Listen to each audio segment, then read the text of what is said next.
Megastar পাওয়া ভাই, good morning everyone, সুপ্রভাত সবাইকে। কলকাতার বুকে মেগাস্টারের দাপট শুরু। ইয়েস, এই প্রথমবারের জন্য আমি দেখতে পাচ্ছি যে কলকাতাতে এত ভালো রেসপন্স দেখা যাচ্ছে, দর্শক কিন্তু ভালো বলছে। কিছু চক্রান্ত হচ্ছে বুকমাই শোয়ের ভিতরে। সেই চক্রান্ত কি, যে কিছু মানুষ আছে, কিছু অসাধু ব্যক্তিত্ব রয়েছে যারা ইচ্ছে করে করে নেগেটিভ রিভিউগুলোকে লিখে যাচ্ছে বুকমাই শোয়ের ভিতরে এবং রেটিংগুলোকে খারাপ দিচ্ছে যাতে সিনেমাটার ক্ষতি করা যায়। তাই আমি বলবো যে একদমই এগুলোকে ইগনোর করো, এবং সাধারণ দর্শক ইগনোরই করছে, তা নাহলে এই দৃশ্য দেখা যেত না বন্ধুরা। আজকে কলকাতার বুকে প্রথম হাউসফুল কি মারতে চলেছে মেগাস্টার শাকিব খান। মেগাস্টার শাকিব খানের লাইফে যত সিনেমা এই কলকাতার বুকে রিলিজ হয়েছে তার ভিতরে সবথেকে ভালো রেসপন্স যে তুফান পাচ্ছে, এটা নিয়ে আর কোনো দ্বিমত বা সন্দেহ থাকছে না বন্ধুরা।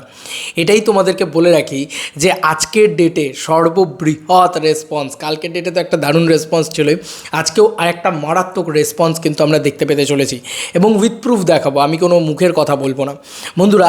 আজকে ইয়েলো কার্ড দেখতে চলেছে। ইয়েস, ফিলিং ফাস্ট, ভালো করে লক্ষ্য করে দেখো, 270 টাকার ticket filling fast. Yes, just see it বন্ধুরা, 270 টাকার টিকিট ফিলিং ফাস্ট। এবং এখানে পরিষ্কার তুফান তোমরা দেখতেই পাচ্ছ, এবং তুফানের 4:25 শো সিনেপলিস লেক মল কলকাতা। আজকে আমাদের এখানকার বুকমাই শো, যে অ্যাপ থেকে টিকিট বুক করা যায়, সেই অ্যাপ থেকে এই দৃশ্য আমরা দেখতে পেলাম। এবং সিট বুকিং কিন্তু 270 টাকায় সত্যিই ফিলিং ফাস্ট, 270 টাকার রোটা বুক করে ফেলেছে অলরেডি।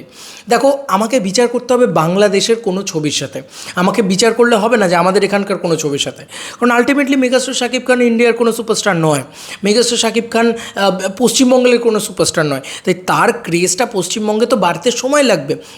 এখন যদি বলি স্পেনের কোনো সুপারস্টারের সাথে যদি শাকিব খানের তুলনা করি, সেটা তো ঠিক নয়, কারণ স্পেনে তো তার প্রতিপত্তিটাই বেশি হওয়া উচিত, সেটাই তো স্বাভাবিক। যদি না হয় সেটাই তো দুঃখের। কিন্তু এখানেও সেটাই বিষয় যে এখানকার যারা স্টার সুপারস্টাররা রয়েছেন তাদের প্রতিপত্তিটা বেশি হবে, কোয়াইট ন্যাচারাল। কিন্তু সেখানে মেগাস্টার শাকিব খানের এত তো আগের ছবি বেরিয়েছে যে ছবিগুলোর রিভিউ বা রেসপন্স খুব একটা ভালো পায়নি, এখানকার দর্শক সেটাকে অ্যাকসেপ্ট করেনি। কিন্তু এই প্রথমবার দেখতে পাওয়া যাচ্ছে যে হল থেকে দর্শক বেরিয়ে পজিটিভ কথা বলছে তুফান নিয়ে। এবং খুব অভূতপূর্ব বিষয় হচ্ছে যে এখানে কিন্তু এরম রেসপন্স দেখতে পাওয়া যাচ্ছে বন্ধুরা। তোমরা দেখতেই পাচ্ছ, ইয়েলোতে লিখে দেওয়া হয়েছে পরিষ্কার পাতি বাংলা কথায়, ফিলিং ফাস্ট। ইয়েস, পাতি ইংরাজি কথায়, পাতি ইংরাজি কথা নয়, এবং গোদা ইংরাজি কথায়। এবং এছাড়াও 250 টাকার টিকিট রয়েছে, 260 টাকার টিকিট রয়েছে এবং 500 টাকার টিকিট রয়েছে, এগুলো অ্যাভেলেবেল রয়েছে। সেগুলো কিন্তু আস্তে আস্তে আমার মনে হয় একটা ভালো রেসপন্স দেখাবে। এবং এই সিনেপলিসের লেক মল, এই মলটা কিন্তু দারুণ রেসপন্স দেখাবে। এবং বলে রাখি, যেহেতু এই ভিডিওটা অ্যাডভান্স বুকিংয়েরই হচ্ছে কলকাতার, তাহলে বাকি হলগুলো মানে ধরো স্টার মল মধ্যমগ্রাম হোক বা কল্যাণী, মানে সঙ্গম কল্যাণী হোক, ইত্যাদি ইত্যাদি, প্রত্যেকটা হলে কিন্তু আমি দেখতে পাচ্ছি 10 থেকে 12টা করে টিকিট সেল রয়েছে, যেটা খুব ভালো। এগুলো কিন্তু মাল্টিপ্লেক্স ভাই, আর এই সিনেমাটা single screen oriented cinema, maximum পেয়েছে মাল্টিপ্লেক্স। এটা একটা এসভেবের ভুল আমার কোথাও গিয়ে মনে হয়।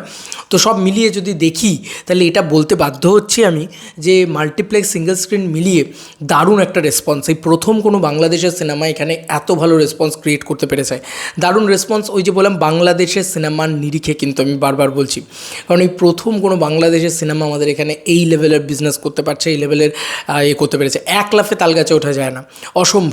একদিনেই আসবেন, একেবারে 10 কোটি 12 কোটি 15 কোটির ব্যবসা করে দিয়ে চলে যাবেন, খুলবে হলগুলো, একদম সব হাউসফুল হয়ে যাবে, এটা হতে পারে না। একদিনে দুবাইও ক্যাপচার করা যায়নি, একদিনে মালয়েশিয়াও ক্যাপচার করা যায়নি, একদিনে অস্ট্রেলিয়া আমেরিকা সেগুলোও ক্যাপচার করা যায়নি, আস্তে আস্তে হয়েছে। গ্লোবাল সুপারস্টার একদিনে হয়ে যাওয়ার নিউ নেই, সেটা সময়, টাইম টেকিং একটা বিষয়। সেরকমভাবে কলকাতা গ্র্যাব করতে সময় লাগবে। আস্তে আস্তে উনি ভালো ছবি করছেন, লাইক দরদ আছে, সামনে আরও বড় বড় ছবি আছে মেগাস্টার শাকিব খানের।